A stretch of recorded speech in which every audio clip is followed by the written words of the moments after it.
Gozoso de poder estar en la casa del Señor, dándole gracias a Él en primer lugar por permitirnos estar un día más en su casa, un día más con vida. Vemos por aquí a nuestra hermana Liz, también la he visto por ahí.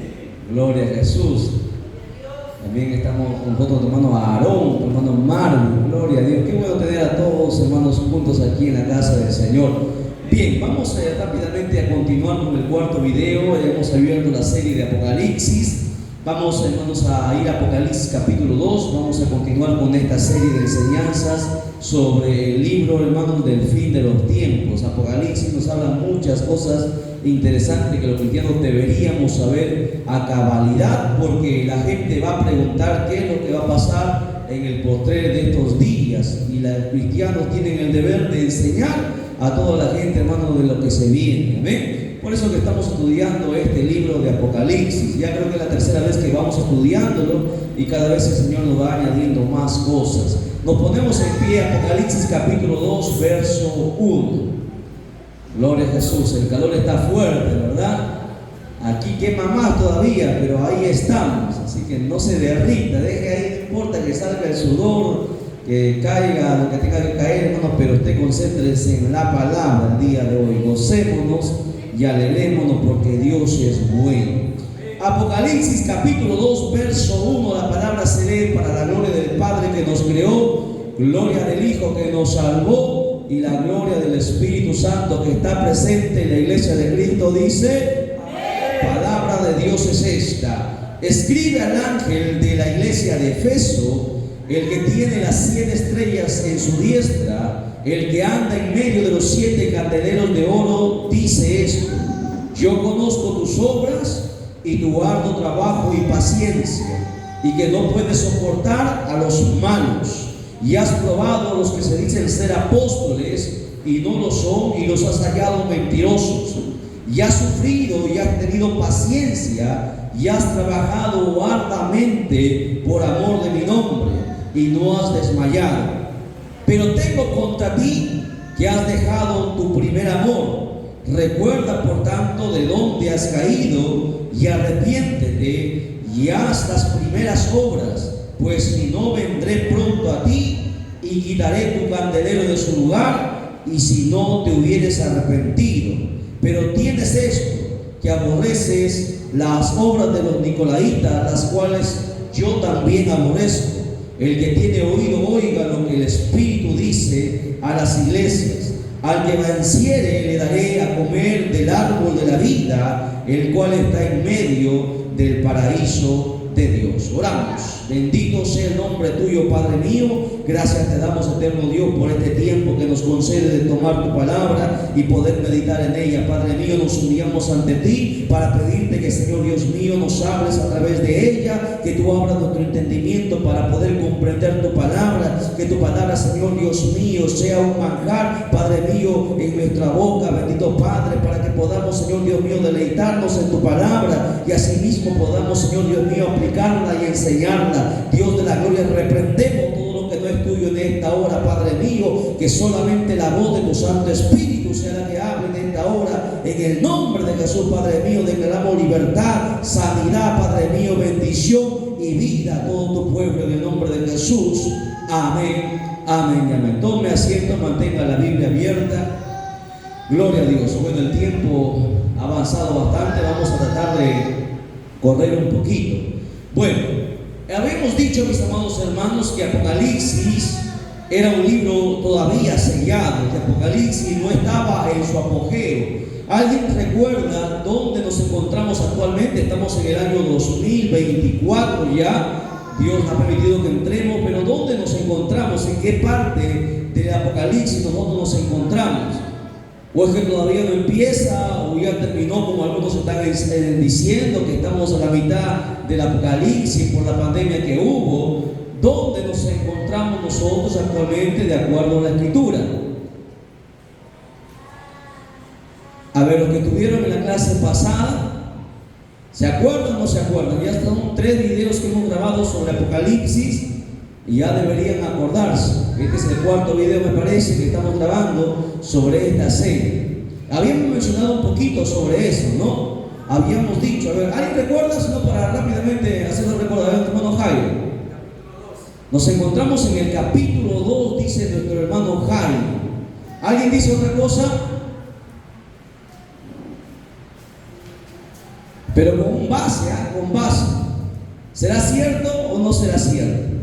Bueno, vamos a resumir nuevamente. Casi lo atina Jairo. Habíamos dicho que Apocalipsis capítulo 1, a ver, resumiendo rápido, habla sobre la revelación que Dios dio al apóstol Juan, hermano, para revelar las cosas que iban a suceder pronto. Apocalipsis capítulo 2 y capítulo 3 habla de 7 iglesias, ¿verdad? El mensaje a 7 iglesias. Ya habíamos dicho que esas 7 iglesias, hermano, si bien es cierto, eran iglesias que existían en aquel entonces, eran iglesias reales donde se congregaban los hermanos en Asia Menor, pero también habíamos dicho que esas iglesias también representan la condición de la iglesia en todo el tiempo, hermano, de la era de la iglesia. Es decir, que estas 7 iglesias van a representar todo el tiempo desde que la iglesia fue formada. ¿En qué año fue formada la iglesia? La primera iglesia, ¿en qué año fue formada? ¿Se acuerdan? Eso tienen que acordarse. Si no, no puedo avanzar, ¿no? De nada me vale que yo avance si no están recordando nada. ¿En qué año de nuestra era se fundó la iglesia? Voy a tener que retroceder y retroceder, porque si no, ¿cuándo avanzamos? Bien, estamos recién entrando al capítulo 2. A ver, hermana Iraida, ¿en qué año se formó la iglesia? No ha estado en la clase, pero tenía que ver el video. Bueno, los que estuvieron en la clase, hermano Marvin lo sabe. ¿En qué año? Porque yo recuerdo que Marvin estuvo en esa clase. ¿En qué año la iglesia fue formada? En el año de Ñangué, en el año 30. ¿Por qué en el año 30? ¿Alguien me dice por qué?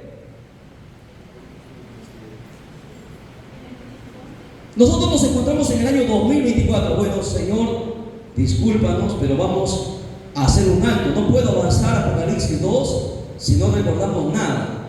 A ver. Cristo empezó a evangelizar, pero antes de empezar a evangelizar, Él hizo algo. Los 12 es la iglesia que Él formó, ¿verdad? Antes de Él empezar su ministerio, porque Él no empezó su ministerio a los 6 años, ni a los 12, ni a los 18, Él empezó su ministerio a los 30 años de edad, dice la Escritura, como nosotros lo hemos estudiado. A los 30 años, Él vino a ser primero. ¿Qué es lo que primero hizo antes de empezar su ministerio? Bueno, se preparó por 30 años. Y ya para empezar el ministerio, ¿qué hizo? Se bautizó. Muy bien. Después del bautizo en las aguas, por eso decimos que un cristiano sin bautizo en las aguas todavía no es parte de la iglesia. Primero tiene que entrar por el bautismo y después del bautismo recién viene ya lo que Dios va a entregar. Jesucristo se bautizó. Después de ser bautizado, entró, déjenlo por ahí que se distraiga. Después de ser bautizado, Él fue llevado en el capítulo 4 de Mateo a ser tentado, probado. Después de vencer, hermanos, los 40 días que estuvo en batalla, vino y empezó a llamar a los 12, formando la iglesia. Eso sucedió en el año 30. En el año 30 la iglesia fue formada. La iglesia católica fue formada en el año 300 y pico, hermano, con el emperador Constantino. O sea, la iglesia católica no tiene nada que ver con la iglesia de Jesucristo. La iglesia original se formó en el año 30, cuando Cristo formó a la iglesia. Él los llamó. Primero fueron 12, después de los 12 fueron 70. Recuerden que iban a predicar de 2 en 2. Luego fueron 120 la iglesia. Habían 120 en el aposento alto. Luego Pedro predicó, se convirtieron. ¿Cuándo se convirtieron? ¿3 o 5? No se acuerdan. Ya queda como tarea. Y la iglesia fue aumentando, fue creciendo. Y eso se acuerdan, imagínense. O sea, la iglesia empezó a crecer, ¿ok? Hasta ahí estamos. Ahora, la iglesia, como la iglesia se empezó a expandir, llegó por toda la región. El Cristo murió, pero los apóstoles se esparcieron por todo y empezaron a levantar iglesias, porque esa es la misión de un apóstol. La obligación de un apóstol es levantar iglesias, ¿verdad? Empezaron a levantar iglesias. Y estas iglesias fueron levantadas en Asia, muchas iglesias, no había solamente 7. Asia se dividía en 2 partes, Asia Menor y Asia Mayor. En Asia Menor se encontraban estas 7 iglesias, que eran, hermanos, cercanas a donde estaba Israel. Ahora, de estas 7 iglesias, eran iglesias, hermanos, puntos muy importantes, donde se congregaba mucho, donde muchos asistían, porque esos pueblos eran pueblos comerciales. ¿Ok? Entonces, ahora, estas iglesias eran iglesias reales de aquel entonces, pero también Apocalipsis nos enseña que estas 7 iglesias representan la condición de la iglesia desde el principio hasta el final, hasta el arrebatamiento de la iglesia. Hasta antes del arrebatamiento, estas 7 iglesias, hermanos, tienen su tiempo. Por eso que nosotros decimos que las 7 iglesias, hermanos, representan toda la era eclesiástica. ¿Hasta cuándo? Hasta antes del arrebatamiento. Entonces, Apocalipsis capítulo 2 y Apocalipsis capítulo 3, hermanos, es la iglesia todavía en la tierra. Nosotros también hemos hecho el estudio, si ustedes recuerdan, y habíamos mencionado de qué periodo a qué periodo estaba en la iglesia de Efeso, la de Esmirna, la de Pérgamo. Y nosotros nos encontramos en la última iglesia. ¿Cuál es la última iglesia? Ve ahí, por favor, hermano Jairo. ¿Cuál es la última iglesia que se mencionaba en Apocalipsis? Está en el capítulo 3. La Odisea. Muy bien, nuestro hermano Aarón. La Odisea era una iglesia apóstata, una iglesia mundana. Y hermano, ahí nos encontramos, ¿verdad? Nos encontramos en una iglesia, hermanos, en un tiempo donde la iglesia ha caído en apostasía. Muchas iglesias han caído en apostasía, han blasfemado, ahora niegan al Espíritu Santo, niegan al Padre, solamente a Jesús, ahora se ven a Dios a Madre, enseñan tantas herejías que se puede ser show cristiano, los falsos apóstoles, los falsos profetas y tantas cosas. Nos encontramos en una iglesia carnal, mundana, que no ora, que no ayuna, que no vigila, en una iglesia sin poder, sin fuego, sin autoridad. Así es la condición, aunque mucha gente no lo quiera aceptar. Esa es la condición de la iglesia en este tiempo. Antes la gente, usted pregúntelo a los ancianos, usted pregúntelo cómo era, hermano, cuando había un enfermo, entraba por la iglesia y el enfermo se iba sano. Ahora el enfermo entra, hermano, enfermo, se sigue yendo enfermo, porque los cristianos no tienen poder, no tienen unción, no tienen, hermano, esa llenura de Dios. Nos encontramos en la última iglesia, la iglesia de la Odisea, pero gracias a Dios que todavía hay un remanente, todavía hay gente que se consagra, que todavía guarda la sana doctrina, que todavía no se ha dejado contaminar, que todavía está luchando, ¿verdad? En medio de esa iglesia, de ese periodo de la iglesia de la Odisea, nosotros nos encontramos. O sea, ¿en qué capítulo nos encontramos?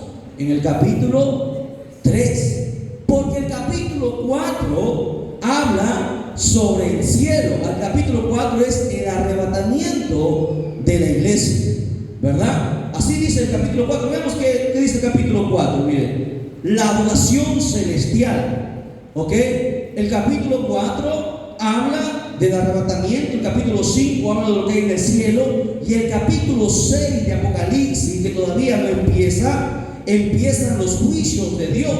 Los 7 sellos, las 7 trompetas, las 7 copas, hasta el último capítulo, que es el capítulo, ¿qué número de Apocalipsis? ¿Cuál es el último capítulo? El 21. Entonces, ¿ya saben en qué periodo nos encontramos? Nos encontramos en Apocalipsis capítulo 22 capítulos. No, le pregunto, ¿en qué capítulo nosotros nos encontramos? En el capítulo 3. ¿Ok? O sea, la pandemia no fue nada. En la pandemia la gente lloró, gritó, pensó que se acababa el mundo. Pero imagínense, eso no fue nada cuando empiecen los 21 juicios de Dios. La Biblia dice que el valiente gritará, correrán de aquí para allá buscando a alguien que le predique y nada habrá. No habrá Biblia, la gente querrá matarse y la muerte habrá huido por 5 meses. Nadie podrá matarse. Habrá tanto dolor y tormento. Por eso es importante que esas cosas esenciales nosotros las conozcamos. ¿Ok? Ahora vamos a estudiar entonces a la iglesia de Efeso, la primera iglesia que es mencionada en el capítulo 2. Hasta ahí hay una pregunta, era necesario recordar porque se me habían olvidado, están olvidadísimos. Ya estamos hasta ahí. Hermana Teresa, a ver si captó. Vamos a hacer una pregunta. ¿Cuándo fue fundada la iglesia? ¿En qué año? En el año 30. ¿Por qué? Porque fue en el año 30 donde Jesucristo empezó su ministerio y llamó a los 12, formando la iglesia.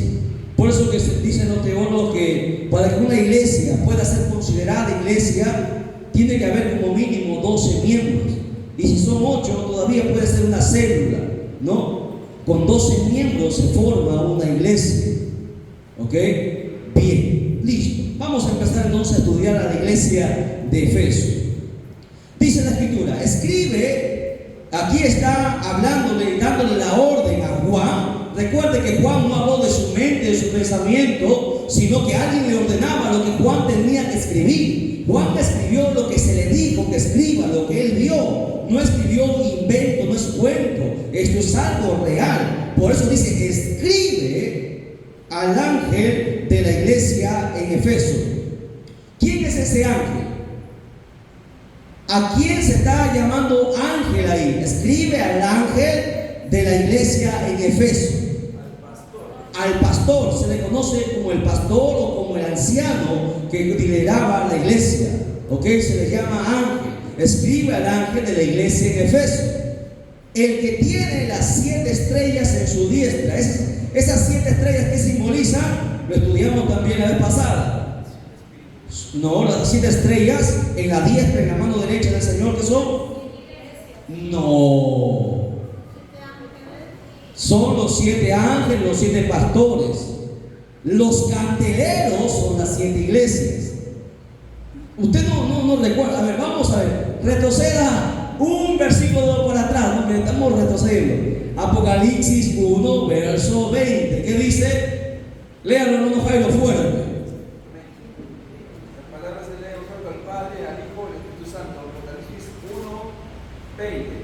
El misterio de las 7 estrellas que has visto en mi diestra y de los 7 candeleros de oro. Las 7 estrellas son los ángeles de las 7 iglesias y los 7 candeleros que has visto son las 7 iglesias. Ya ve, no me equivocaba, estaba un versículo atrás, no se acuerdan de eso, imagínense. Entonces esas 7 estrellas representan a los ángeles, a los pastores, a los líderes de las iglesias, ¿verdad?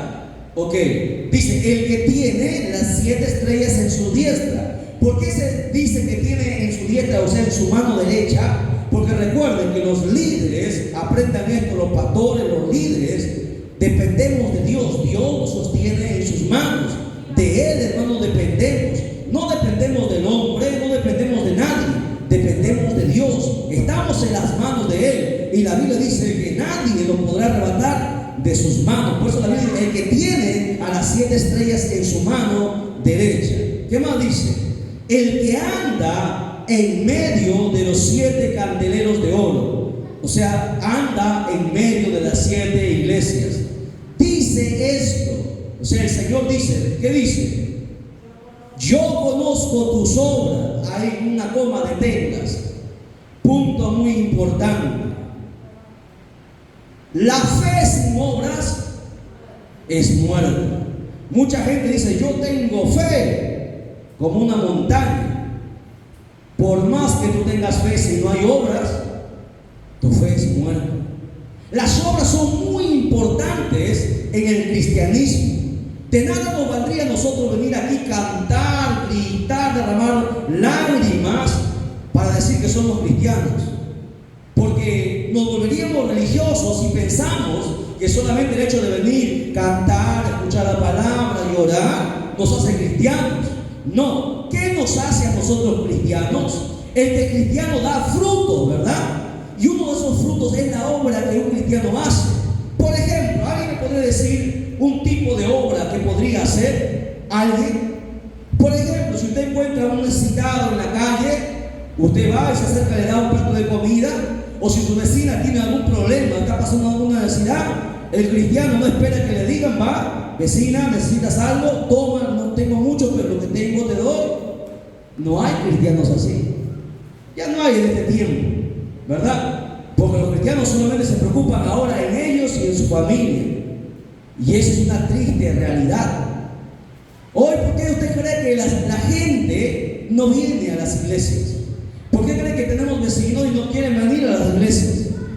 Porque los cristianos no muestran obras. Hay cristianos que ni saludan, se pasan de frente. Hay cristianos que no saludan a nadie, no lo conozco, no lo saludan. Es un mal ejemplo. El cristiano saluda a todo el mundo, hasta su enemigo lo saluda, porque el cristiano es diferente. Un cristiano sin obras está perdido, es un religioso. Puede tener cargo, puede tener talento, puede tener dones, pero si no tiene obras, está perdido. La iglesia primitiva mostraba obras. La iglesia creció porque hacía obras.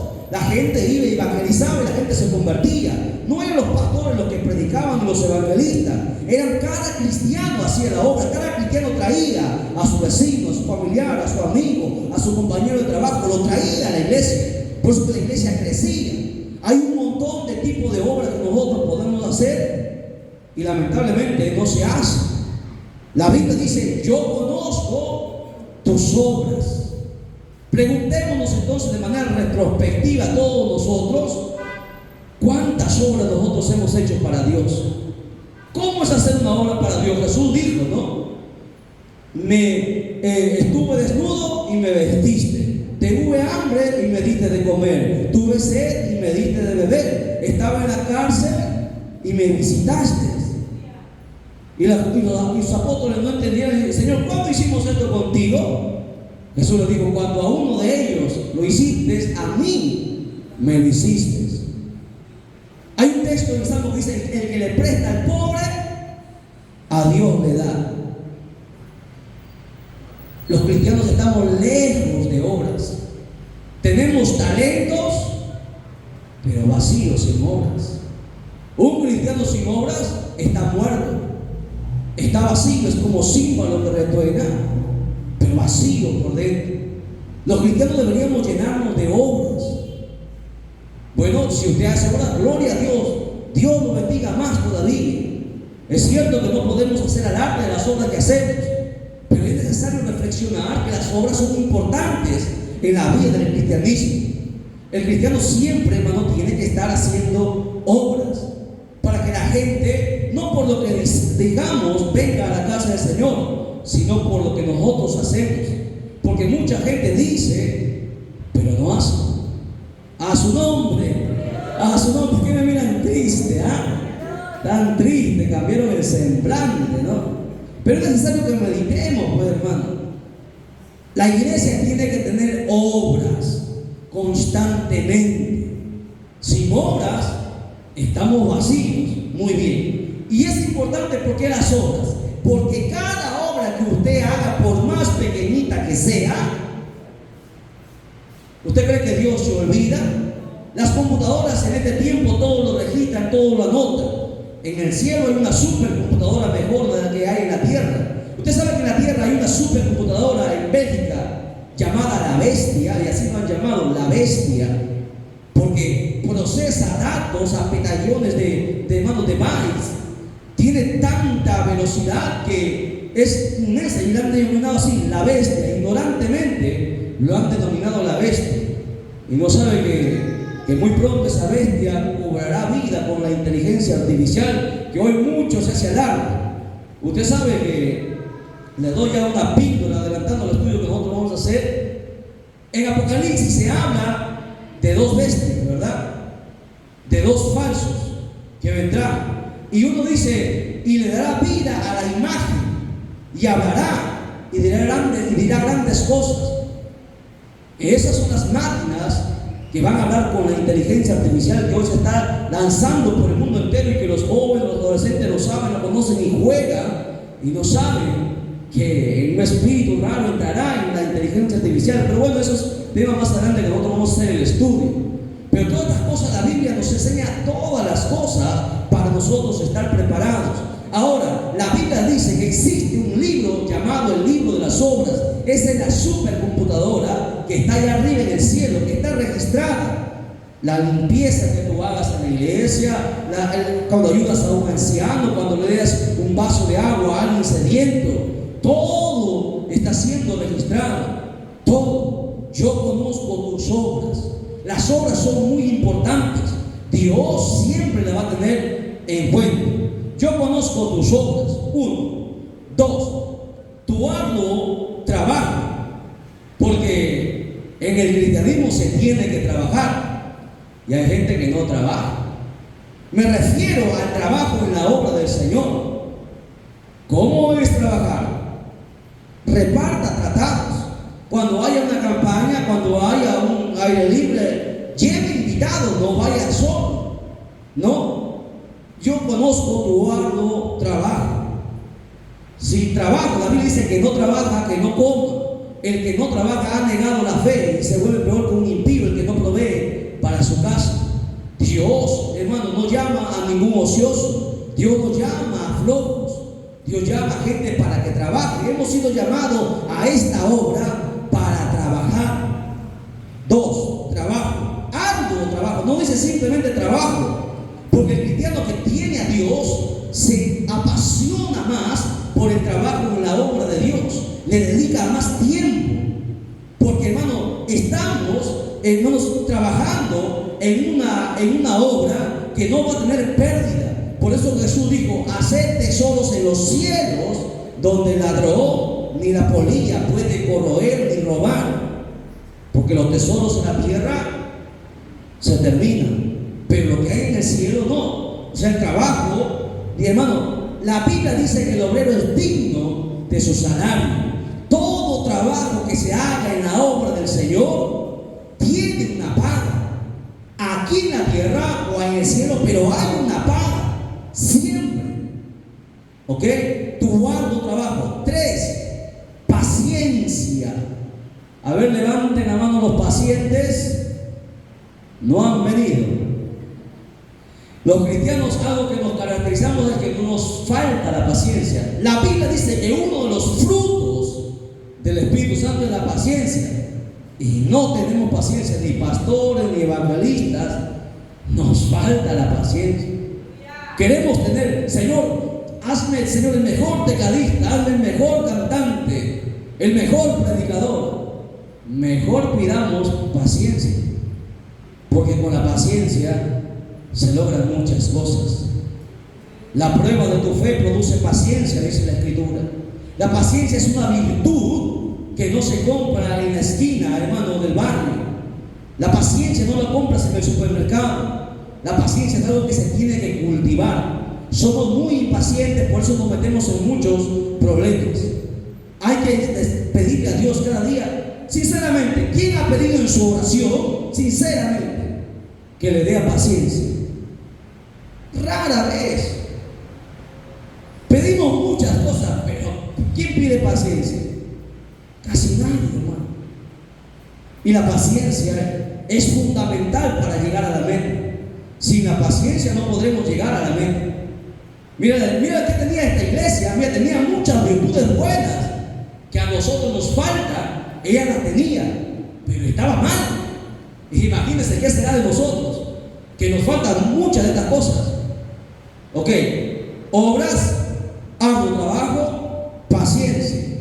4, que no puede soportar a los malos. Hay mucha gente que se deleita con la maldad.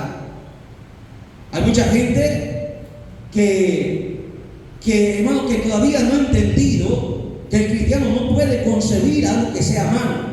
Cuando usted ve alguna injusticia, un cristiano no puede estar tranquilo.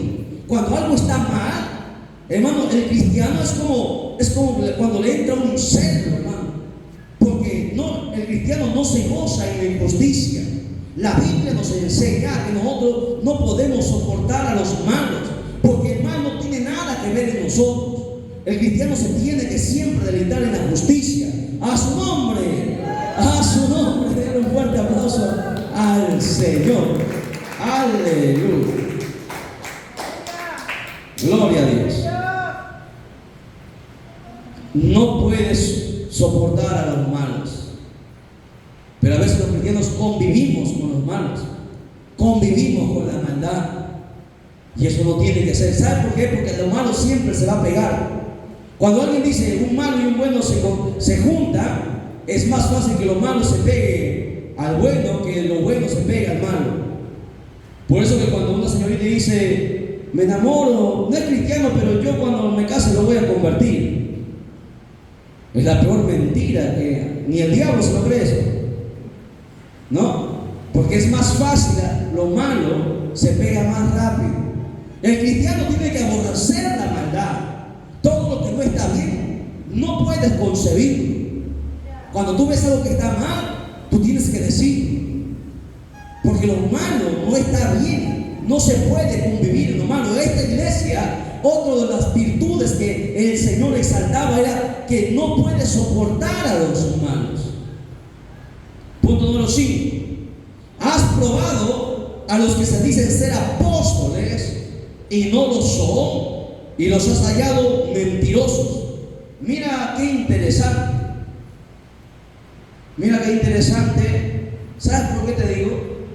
En ese tiempo ya la mayoría de los apóstoles, todos estaban muertos, los 12, solamente había quedado uno, que era Juan, el que había escrito. Estamos hablando del año 90 y tanto.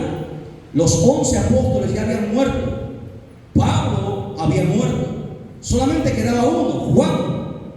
Pero en aquel entonces había falsos que se hacían pasar por apóstoles. O sea, los apóstoles de este tiempo no nos hace extraño, porque hace 2000 años ya había también falsos. Porque el diablo siempre quiere imitar, hermano, y engañar. La Biblia dice que se viste como ángel de luz. No hay más de 12 apóstoles, 12 nada más. No hay más. 12.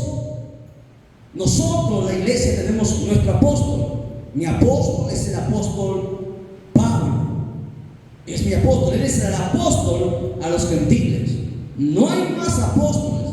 Has probado los que se dicen ser apóstoles y no lo son, porque solamente Dios ha llamado a 12. No hay más. ¿Lo entienden? 12, no hay más. Es más, la Biblia dice que en Jerusalén está escrita sobre cada puerta los nombres de los 12. ¿Y qué hacemos con los apóstoles de este tiempo? ¿Dónde lo escribimos su nombre? No hay más. Quiero que usted lo entienda. De aquel entonces, ¿y cómo la iglesia? Mira, ahora, la pregunta, porque dice ahí, has probado los que se dicen ser apóstoles y no lo son. ¿Cómo cree que la iglesia de Efeso probó a los falsos? Para probar cuando algo es de Dios o no es de Dios, ¿qué tenía que tener Efeso? ¿Cómo? ¿Ah? No. Sus obras. ¿Qué tenía Efeso para saber que estos son conocimiento? Conocimiento, ¿verdad? Para probar si un apóstol, profeta o pastor, si me está diciendo la verdad, ¿cómo yo lo sé? Si yo tengo conocimiento, si yo he leído, si yo he escudriñado, yo podré saber si me están mintiendo o no me están mintiendo. La iglesia de Efeso no era una iglesia neófita, era una iglesia que conocía la Escritura, era una iglesia que se preparaba y había destapado un montón de falsos. Hoy a los falsos las iglesias los abren las puertas, le dicen bienvenido, y vienen y les quitan todo el dinero y los estafan, porque no tienen conocimiento, tienen mucha algarabía, tienen mucho júbilo, pero nada de conocimiento de la palabra. La iglesia de Efeso no lo pudieron engañar. Ellos conocían la Escritura, por eso probaron y destaparon a un montón de mentirosos. Dice ahí, ¿no? Y los has hallado mentirosos. ¿Por qué? Porque esta iglesia conocía la Escritura. Yo le pregunto, ¿la iglesia en este tiempo conoce la Escritura? No lo conoce. Casi un 90% no conoce la Escritura. Y eso es triste. Hay evangelistas que no han leído toda la Biblia y evangelizan. Hay gente que habla de enseñanzas que son enseñanzas heréticas, y la gente dice amén. Mi pueblo pereció por falta de conocimiento. La Biblia dice, no un neófito puede ser llamado al ministerio. Por eso es muy importante que la iglesia conozca la Escritura para saber. Incluso yo le puedo estar engañando, pero si usted ha leído, si usted conoce, si usted ha ido a la fuente, sabrá que es verdad y que es mentira. La Biblia, hermano, es el núcleo, es la fuente. Ahí nosotros debemos ir, y ahí donde Dios nos da sabiduría. La iglesia de Efeso los probó y los halló mentirosos y no los aceptó. En este tiempo la iglesia todavía se ha hecho más neófita. Estamos hablando de la iglesia en el mundo entero. ¿Ve? ¿Por qué usted cree que ahora sacan la cachetada de Dios? ¿No? Ahora, usted vio en un altar, pusieron, hermanos, un cuadrilátero donde el pastor salió peleando, hermano, contra otros contrincantes, diciendo que simulaban que era Jesucristo y el otro era el diablo. Un show dentro de las iglesias. Otros que dicen que con la manguera regaban y así recibían el Espíritu Santo. Tantas tonterías que se ve por las redes sociales. Y la gente dice amén. La gente les pone la mano y los empujan para atrás y se caen para atrás. Y la gente está perdida porque no hay conocimiento de la palabra. Pero esta iglesia, Dios destaca, Jesucristo mismo destaca que era una iglesia que tenía conocimiento. Has probado a los que se dicen ser y no lo son. Amén. Bueno, estamos en el verso 2, no hemos acabado. Ya nos ganó la hora. Ahí lo vamos a dejar. Continuamos mañana en el mismo capítulo. Amén. La honra al Padre, Hijo y Espíritu Santo. Gloria a Dios, gloria a Dios, gloria a Dios. Denle un fuerte aplauso a Jesucristo. Que Dios lo bendiga.